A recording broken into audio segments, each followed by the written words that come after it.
Hello friends, welcome back to my channel Literature Nerd.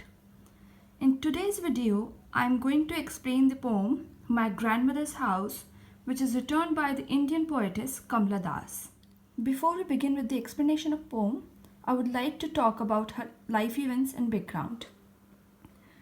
She is a poetess from Kerala and she used to live in Malabar. Her parents were poets and thus she inherited poetic talent. She received no formal education, which means उन्होंने कोई degree प्राप्त नहीं की थी. She was not happy in her marital life. She became a feminist poetess.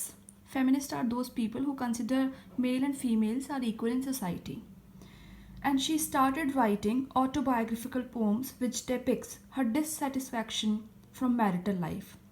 उन्होंने फिर बाद में क्या किया, खुद के बारे में लिखना स्टार्ट किया. ऑटोबायोग्राफिकल का मतलब है उन्होंने खुद के बारे में पोम्स लिखना स्टार्ट किया और उन पोम से पता लगता है कि उनमें एक डिससेटिस्फैक्शन था खुद की मैरिटल लाइफ मतलब कि आफ्टर मैरिज लाइफ को लेकर. There is a strong autobiographical touch in her poetry which makes Kamala Das a confessional poet. Confessional poets are those जो अपने लाइफ इंसिडेंट्स को बताते हैं और उसके बारे में बात करते हैं. In her later years, she adopted Islam as a religion and changed her name from Kamla Das to Suraya. So this was the life events and her background of Kamla Das. Now, here you can see the entire text of My Grandmother's House. Before the explanation, I'll read the entire text as always. Then I'll explain line by line in English as well as in Hindi.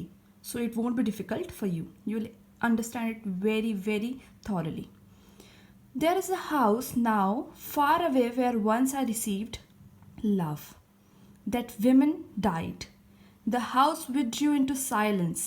Snakes moved among books I was then too young to read. And my blood turned cold like the moon. How often I think of going there, to peer through blind eyes of windows or just listen to the frozen air, or in wild despair pick an armful of darkness to bring it here to lie behind my bedroom door like a brooding dog. You cannot believe, darling, can you, that I lived in such a house and was proud and loved. I, who have lost my way and beg now at strangers' doors to receive love at least in small change. First line, there is a house now far away where once I received love.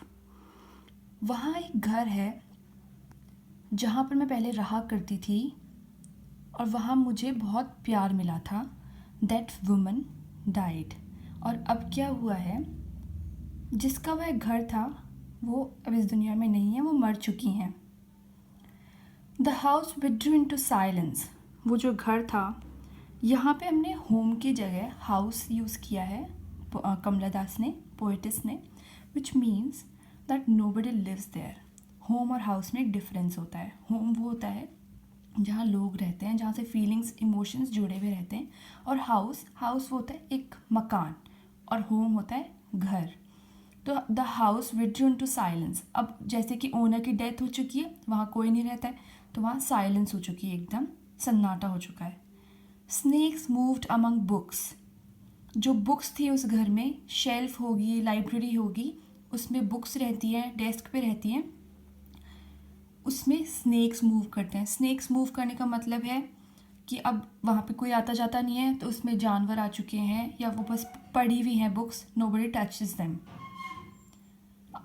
Among books, I was then too young to read. Snakes moved among books, I was then too young to read. जब वो वहाँ रहती थी, कमला दास वहाँ रहती थी, poet's वहाँ रहती थी, तो वो उन बुक्स को देखती थी, लेकिन वो उनको रीड नहीं कर पाती क्योंकि वो उस टाइम के लिए बहुत छोटी थी उस बुक्स को पढ़ने के लिए. And my blood turned cold like the moon. और अब जब वो उन बुक्स को देखती है जिसमें स्नेक्स मूव करने लगे हैं, जानवर आ गए हैं, तो my blood turned cold like the moon, कि अब मेरा उनको देखकर मैं एकदम दिल दहक गया है, उनको देख के डर लगता है, क्योंकि उस घर से कभी उनकी यादें जुड़ी हुई थी, लेकिन अब वहाँ पे कोई नहीं है, तो उसको देख के उन्हें बहुत डर लगता है, उनका खून जम जाता है। यहाँ पे ब्लड को कंपेयर किया है मून से, जो कि एकदम ठंडा होता है। How often I think of going there to peer through blind eyes of windows और just listen to the frozen air. How often मतलब कितना फ्रीक्वेंटली, कितनी बार मैं वहाँ जाती हूँ। वहाँ कहाँ? ग्रैंड मदर्स हाउस में। जो विमेन के ऊपर बात हो रही थी वो ग्रैंड मदर थी। To peer through blind eyes of windows और just listen to the frozen air. मैं कितनी बार वहाँ जाती हूँ, विंडोज़ में झांकती हूँ। मैं ये सब कुछ क्यों करती हूँ? Just listen to the frozen air. Frozen का मतलब, फ्रोजन है जमी हुई एयर। जमी हुई एयर क्यों है? क्योंकि विंडोज़ बंद है। अब घर था वो इतना टाइम हो चुका है बंद हुए हुए, सब कुछ पैक हो चुका है। तो फ्रोज़न एयर मतलब कि जो हवा है वो भी अंदर जमी हुई है, वो भी बाहर उसका आना जाना नहीं है। और in wild despair pick an armful of darkness to bring it here to lie. और मैं क्या करती हूँ, मैं वहाँ से डार्कनेस को लाकर अपने बेडरूम के पीछे रखना चाहती हूँ, जो कि behind my bedroom door, bedroom का जो डोर है उसके पीछे रखना चाहती हूँ छुपाकर, लाइक अ ब्रूडिंग डॉग, एक ऐसे डॉग की तरह जो हमेशा रखवाली करेगा। You can not believe now you here depicts about the husband of Kamala Das. Now she's asking to him, you cannot believe, darling, can you?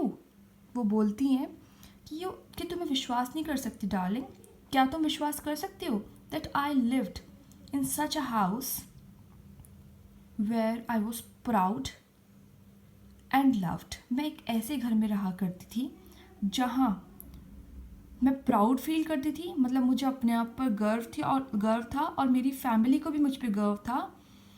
And loved, और वहाँ पे मुझे प्यार मिला। And I who have lost my way and beg now. अब यहाँ पे एक उनका फेमिनिस्ट टोन आता है, जैसे कि मैंने आपको उनके बैकग्राउंड में बताया था, उनके लाइफ इवेंट्स में बताया था। वो अपनी मैरिटल लाइफ में बिल्कुल हैप्पी नहीं थी, डिससेटिस्फैक्शन था उनमें। तो इन लास्ट 4 लाइन्स में पता लगता है, when she is talking to her husband, that I lived in such a house and was proud and loved, I who have lost my way and beg now at strangers' door to receive love, at least in small change. Now she is asking her husband as well as the readers that can you believe कि मैं एक ऐसे घर में रहा करती थी और इतना खुशी से रहती थी जहाँ पे मुझे प्यार भी मिला, मुझे अपने आप पे गर्व भी था, लेकिन यहाँ मैं रहती हूँ तो मैं यहाँ पर I'm not proud of myself, nobody loves me, and I who have lost my way, और मैं यहाँ पे भटक चुकी हूँ। and beg now, भटक चुकी हूँ का मतलब ये है कि मैं हाउस होल्ड चोर्स में लगी रहती हूँ, या फिर जो भी उनका डिससेटिस्फैक्शन है, इसका अपन अपना अपना मीनिंग निकाल सकते हैं। मुझे इसका मीनिंग लगता है कि उनका डिससेटिस्फैक्शन यही था कि वो अपने शायद करियर को टाइम नहीं दे पा रही थी, या फिर हाउस होल्ड चोर्स में लगी रहती थी। और इसका एक मेन, इनकी एक दूसरी पोम है द लुकिंग ग्लास, उसमें हमें काफ़ी कुछ पता लगता है इनके लाइफ इवेंट्स के बाद में। इसके बाद में हो सकता है मैं वही वाली पोम को अपलोड कर दूँ। इसकी मेरे पास में काफ़ी रिक्वेस्ट आई थी, इसलिए पहले मैं ये वाला कर रही हूँ, क्योंकि ये सिलेबस में है राजस्थान बोर्ड के। Was proud and loved, I who have lost my way and beg now at strangers' doors to receive love, at least in small change। कि अब मैं अपने आप में प्राउड फील नहीं करती हूँ, nobody loves me, I who have lost my way, मैं अपना रास्ता भटक चुकी हूँ, और मैं एक बेगर की तरह बेग करती हूँ, मतलब भीख मांगती हूँ प्यार के लिए स्ट्रेंजर्स से। कि खुद की फैमिली से तो मुझे प्यार नहीं मिल रहा है यहाँ पे। खुद की फैमिली का मतलब यहाँ पे खुद की हस्बैंड और हस्बैंड की फैमिली, उनसे मुझे प्यार नहीं मिल रहा है। तो मैं अब छोटे अमाउंट में, स्मॉल चेंज में लोगों से बेग करती हूँ कि मुझे प्यार दो। This was the entire idea of the poem my grandmother's house. If you have any difficulty, please let me know in the comment section below, and like, subscribe, as I always say. If you like it, do subscribe. And if you find any difficulty while watching the video, please let me know so that I can improve myself.